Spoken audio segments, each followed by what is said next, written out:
Bonjour et bienvenue sur la chaîne Comment faire, votre chaîne de partage d'informations sur l'immigration pour le Canada, l'entrepreneuriat et les motivations personnelles. Alors aujourd'hui, vous avez vu en commentaire, du moins vous avez vu l'annonce de la vidéo, c'est comment faire un CV gagnant pour trouver un job au Canada, que tu sois au Canada ou à l'extérieur. Alors aujourd'hui, on va voir pas mal, on va faire ensemble, on va essayer de faire ça rapidement, on va faire ensemble un CV au format canadien. Alors déjà, comme je le dis, hein, le CV canadien, c'est un CV qui n'est pas très chargé. Il ne faut pas charger votre CV. Alors, on va prendre l'exemple aujourd'hui d'un monsieur qui s'appelle, admettons, Paul-Henri, et puis qui est comptable. Alors, donc, le CV, vous prenez une page Word. On va essayer d'aller faire ça rapidement. Donc, je vous conseille de mettre marge large. Voilà, vous mettez marge étroite. Voilà, étroite. Au moins, vous allez pouvoir utiliser toute la longueur de votre feuille. Alors, une fois que c'est fait, on commence toujours par le nom. Très important. Paul, on va dire Paul-Henri. OK. Paul-Henri. OK. Y. OK, d'accord. Paul-Henri. Après le nom, le numéro de téléphone. Voilà. XX.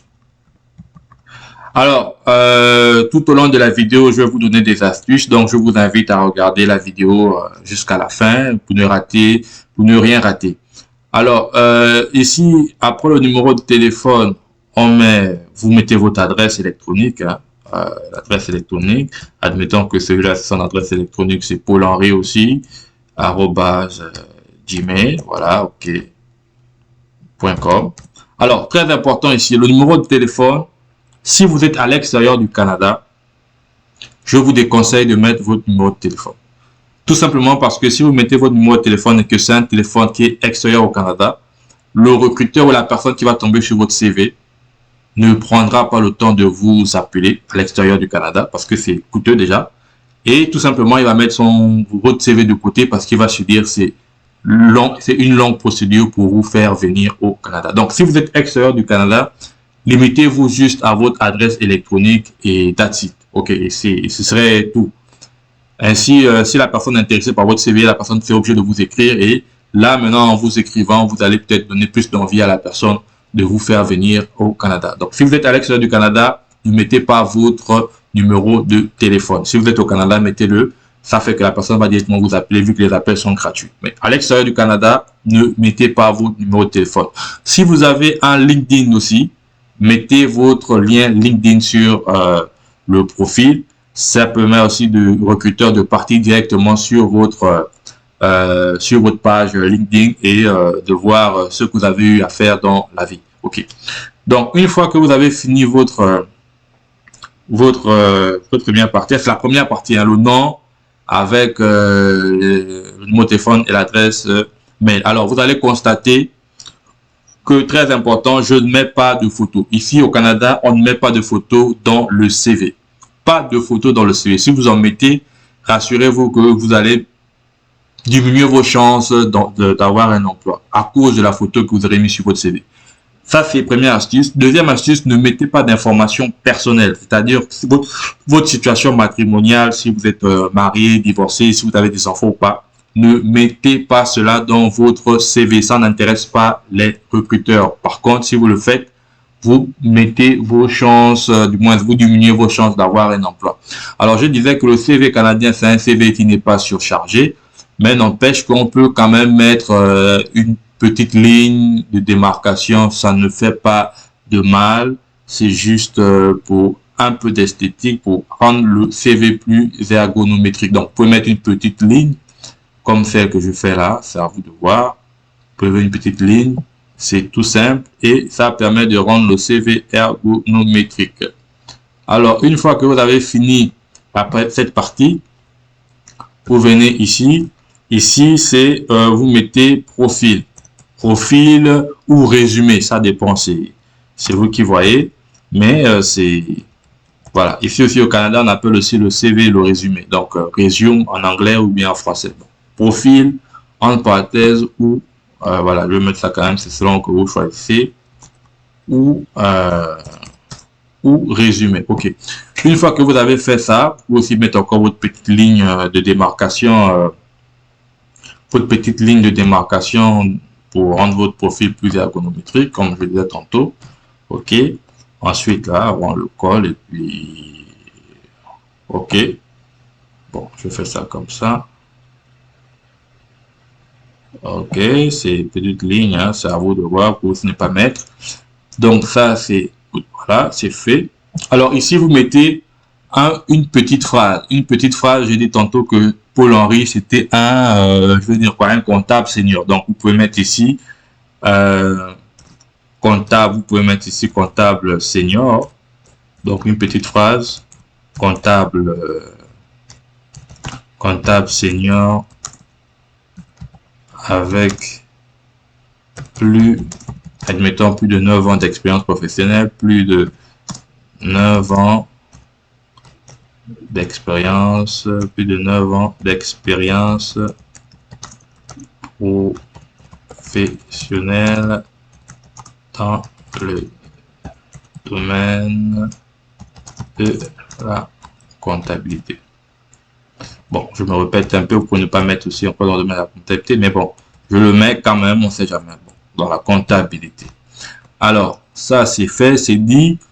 Une fois que c'est fait, vous mettez un petit point et vous partez à la ligne. À la ligne, vous mettez ici, vous allez mettre, maintenant vous allez énumérer vos skills, vos compétences que vous avez. Donc, on va commencer par exemple, admettons que c'est la comptabilité, il gère gérer les fiches de paye, je sais pas comment on fait, qu'est-ce que ça fait dans le domaine de la comptabilité, mais bon, je suppose que c'est une de leurs tâches, gérer les fiches de paye, vous mettez un point virgule, vous énumérez autre chose encore,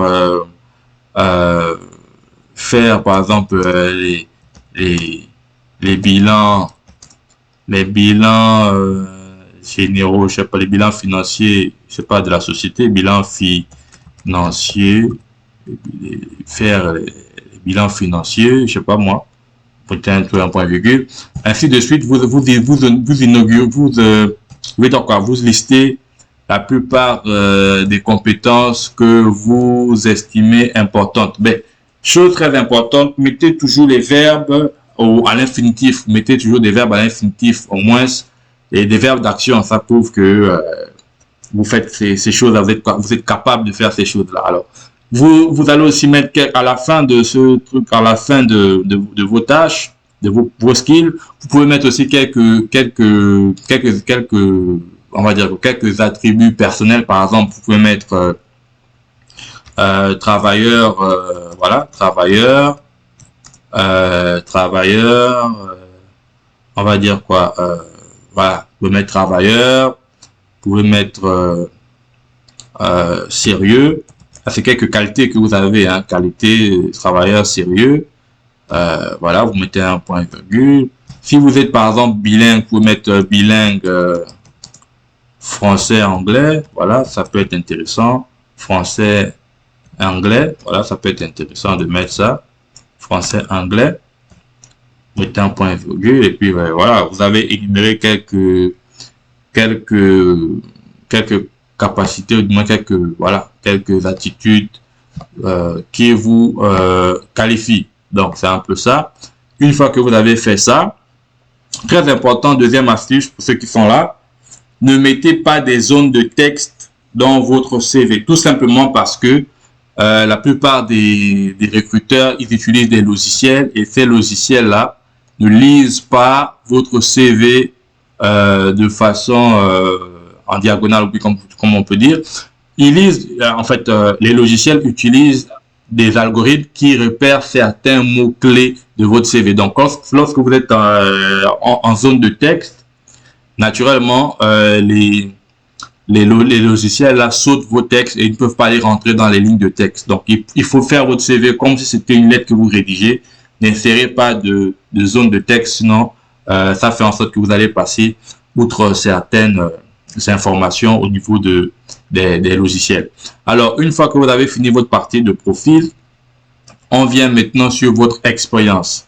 Expérience, ça c'est une autre partie, expérience, votre expérience professionnelle. Alors, professionnelle, expérience professionnelle. Vous partez, vous mettez encore votre petite ligne artistique, juste pour distinguer, comme j'ai dit, pour rendre ça un peu plus ergonométrique, c'est tout, hein, c'est juste une affaire, voilà, c'est léger, c'est épuré, ça permet d'avoir un fil conducteur. Ok. Une fois que c'est fait, là, vous listez vos expériences la plus récente à la plus ancienne. Alors, très important au Canada, on commence, voilà, ce que l'on met en gros, en gras, c'est le poste qui est le plus important, le poste que vous avez occupé. Donc, on va mettre par exemple comptable, c'était que c'est son dernier emploi, comptable senior, voilà, comptable senior. On va dire, admettons, il est comptable senior de 2000, on va dire quoi, de 2022, de 2016, on va mettre 2016, 2022, il est comptable senior. Maintenant, vous mettez en dessous du titre de comptable du poste, vous mettez le nom de la société. Société, je vais mettre société X, voilà, société X, ok. Une fois que vous avez fait ceci, vous énumérez à nouveau les tâches que vous avez eu à faire durant votre emploi en question. Donc, vous en mettez quelques-unes qui sont pertinentes. Donc, admettons encore, on va mettre gérer des fiches de paye, gérer les fiches de paye, Ici, vous pouvez mettre le nom, par exemple, d'employé, si c'était pertinent, par exemple, gérer les fiches de paye de, admettons, 200, c'est une grande société, 200 personnes. Ok, 200 personnes, c'est important. Vous mettez un point virgule. Là, vous énumérez autre chose que vous êtes en train de faire. Là-bas, vous énumérez. Alors, une fois que c'est fini, vous passez sur votre expérience après celle de comptable junior. Je suppose que vous étiez peut-être comptable junior, voilà. Après celle de comptable senior, vous étiez peut-être comptable junior, ok. Comptable junior, vous mettez quand même aussi, voilà, vous mettez, admettons que c'était de 2000, on va dire quoi, de 2010, ou bien 2012, voilà, on va dire 2012-2016, voilà, ok. 2012-2016, dans la même société, société X, voilà, c'est quelque chose de concret, société X, voilà, vous mettez société X, ensuite vous mettez les tâches que vous avez eu à faire durant cet emploi, c'est aussi simple que ça, toujours les verbes à l'infinitif, des verbes d'action à l'infinitif, puis c'est ça, voilà. Donc là, vous mettez vos expériences, donc vous mettez les expériences qui vous semblent pertinentes, ok. Une fois que vous avez terminé ça, je vous invite à faire quoi? Vous partez maintenant sur la partie. Une fois que vous avez mis l'expérience professionnelle, vous partez, vous mettez une rubrique où on parle de vos certifications. Voilà, on va dire comme ça, certification. Et puis, certification ici, j'entends par là, si vous avez eu à faire des formations durant vos emplois, par exemple, vous avez étudié certains logiciels, vous avez, bon, je remets encore ma petite barre de design. Si vous avez étudié certains logiciels dans vos domaines pour faire votre travail, généralement c'est fort. Donc, si vous avez eu des formations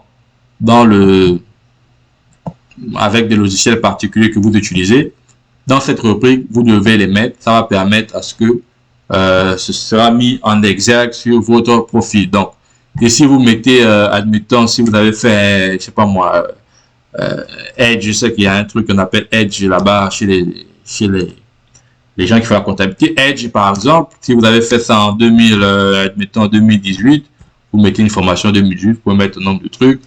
Donc, du coup, si vous avez fait autre chose, vous énumérez X, vous énumérez autre chose, et puis voilà. Vous mettez vos formations. Voilà, vous mettez vos formations. Après ça, on passe à éducation. Vous mettez éducation. Éducation, c'est plus ou moins votre parcours scolaire. Vous mettez votre parcours scolaire. Ok. Vous mettez votre parcours scolaire. Vous mettez votre parcours scolaire.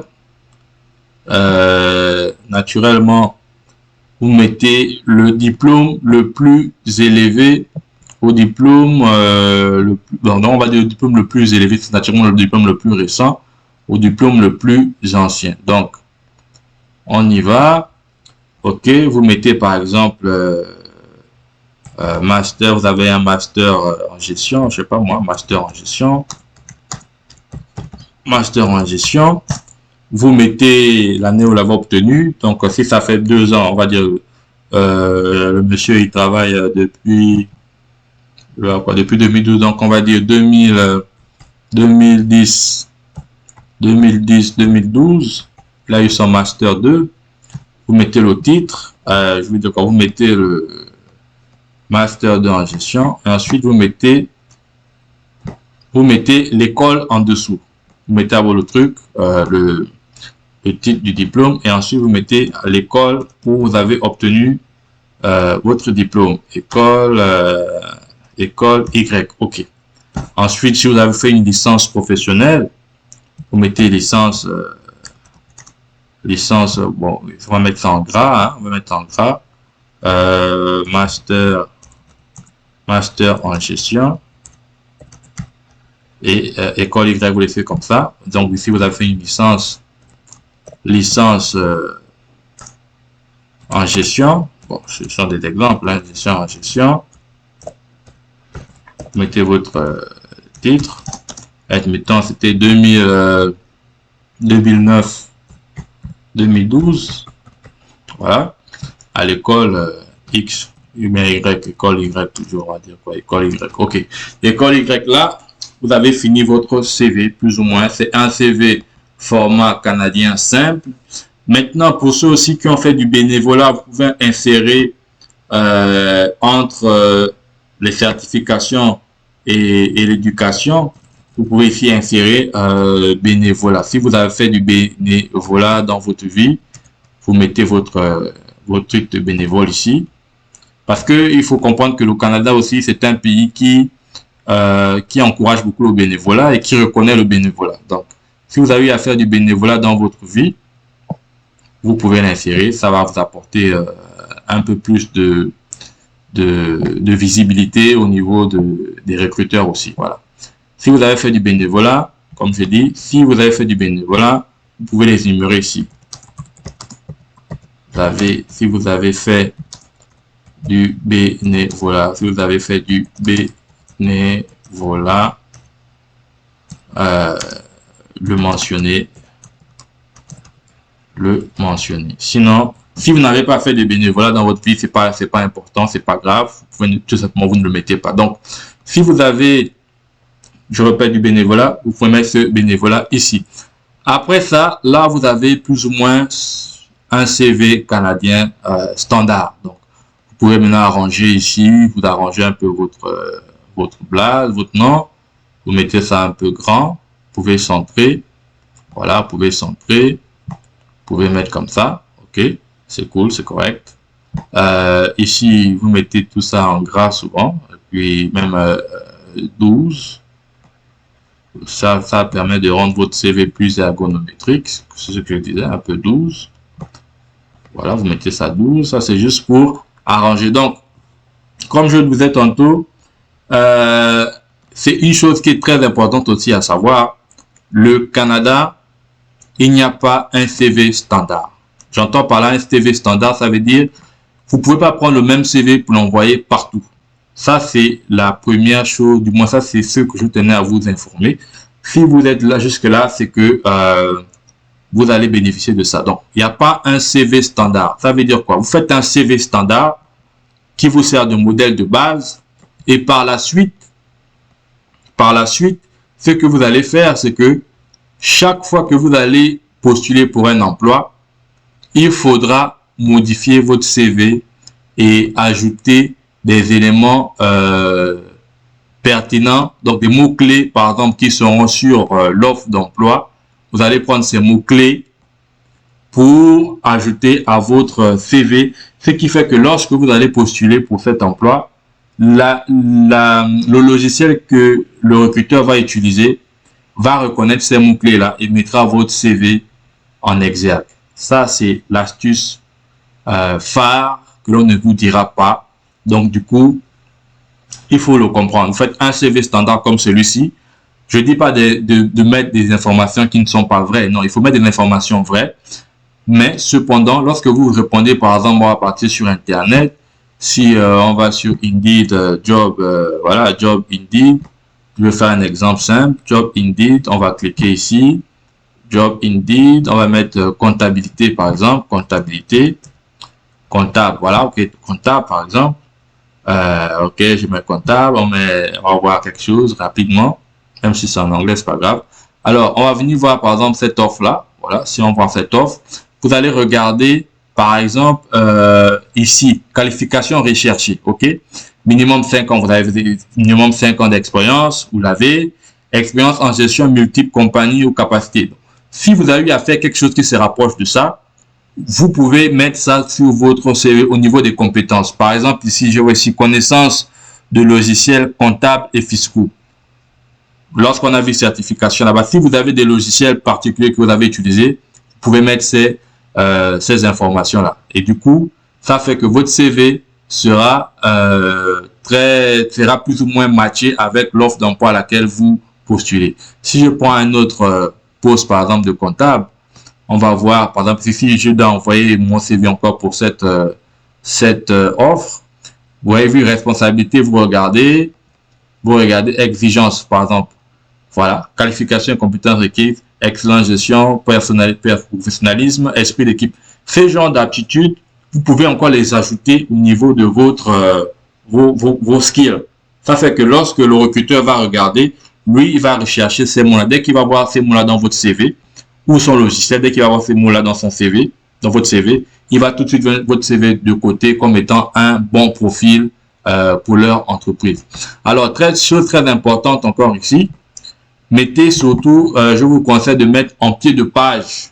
Faites un pied de page, vous mettez votre nom.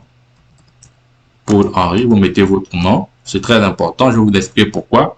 Vous mettez votre nom, vous mettez votre numéro de téléphone. Vous mettez votre numéro de téléphone. Si vous êtes au Canada, si vous n'êtes pas au Canada, ne mettez pas de numéro de téléphone. Et vous mettez votre adresse email en pied de page. Votre adresse email, ok, vous mettez ça en pied de page. Je vais vous expliquer le pourquoi. Alors, vous pouvez mettre comme ça et vous centrez ça. Ok, vous pouvez centrer, vous centrez votre pied de page. Ok, c'est fait. Ça veut dire quoi? Ça veut dire que lorsque c'est comme ça, le recruteur, lorsqu'il parcourt votre CV, vous voyez que votre CV c'est sur 2 pages. Et puis très important, faites tout pour avoir un CV sur 2 pages. Sur 2 pages, parce que plus c'est long, plus le recruteur n'aura pas le temps de tout regarder. Donc, essayez de compresser vos expériences, vos informations sur 2 pages maximum. C'est le plus important. Si vous n'avez pas le choix, vous pouvez aller au-delà, mais je vous conseille toujours de faire quand même 2 pages. Mettez les expériences les plus pertinentes sur 2 pages de votre CV. C'est le plus important. Alors, une fois que c'est fait, vous avez vu, lorsque le recruteur va parcourir votre CV, il parcourt votre CV, il parcourt. Il y aura toujours le rappel en dessous ici de votre nom, votre numéro de téléphone si vous êtes au Canada. Si vous êtes au Canada, vous ne mettez pas comme j'ai dit, et votre adresse électronique. Ce qui fait que à tout moment, le recruteur n'aura pas besoin de repartir encore en haut de votre CV pour reconnaître cette information. Ça veut dire que s'il lit votre CV, il est intéressé par votre CV et il parcourt votre CV. À la fin de votre CV, il a vos informations, ça reste dans la tête. Il peut automatiquement vous contacter. Très important, dernière chose, avant qu'on termine, on a un peu duré, mais enregistrez toujours votre CV.